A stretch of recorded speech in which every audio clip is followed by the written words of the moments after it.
बिस्मिल्लाहिर्रहमानिर्रहीम। अस्सलामु अलैकुम वरहमतुल्लाहि वबरकातुह।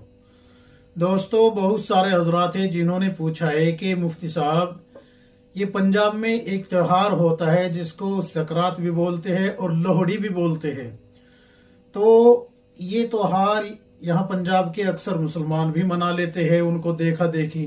तो अगर कोई मुसलमान इसको जायज समझ के मनाए, या इस पे जो ये कुछ मीठी चीज़ें मूंगफली वगैरह और रेवड़ी वगैरह जो तकसीम करते हैं, मिठाई वगैरह जो तकसीम करते हैं, वो लेके खा ले या उसको जायज समझ लिया, तो अब शरीयत का क्या हुक्म है? क्या इनके ईमान में कोई खलल पैदा होगा, या फिर जो है इनका ये खाना लेना और इस त्यौहार को मनाना जायज़ है?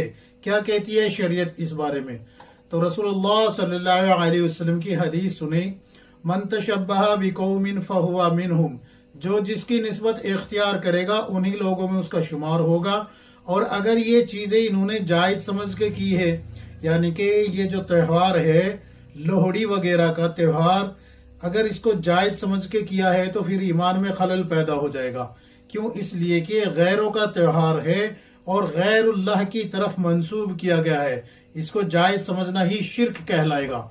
दूसरी बात, अगर कोई मीठी चीज़ें जैसे कि मूंगफली है या रेवड़ी है या मिठाई है, अगर कोई बाजार से लाके दे देता है कि ये लो भाई, आज हमारे यहाँ त्यौहार है, इस खुशी में हम मिठाई तकसीम कर रहे हैं, तो वो अगर ले ली और खा ली तो कोई मुज़ायका नहीं है, लेकिन बचना चाहिए था। और अगर उन्होंने अपना जो त्यौहार है उसके मुताबिक सारी रस्में की, चढ़ावा चढ़ाया, गैरुल्लाह की पूजा की, और पूजा करने के बाद उस पर अंतर मंतर जादू तंत्र कलंतर जो भी पढ़े, फिर उसके बाद उन्होंने अगर उसको तकसीम किया है मुसलमानों में और मुसलमान उसको लेके खा लेते हैं, पता होने के बावजूद अगर खाते हैं, तो फिर ये जो है उन्होंने गैरुल्लाह के नाम पे खाया है, ये गुनाह कबीरा है। अब इनके ऊपर तौबा इस्तगफार लाजिम आ जाता है। तो ये मैंने आप हजरात की खिदमत में जो बताया है, आप किताब उठा के देख लीजिए, इमदादुल फतावा में मिल जाएगा। इसी तरीके से किताबुन नवाजिल खोल के देखे, उसमें भी आपको ये बातें मिल जाएगी।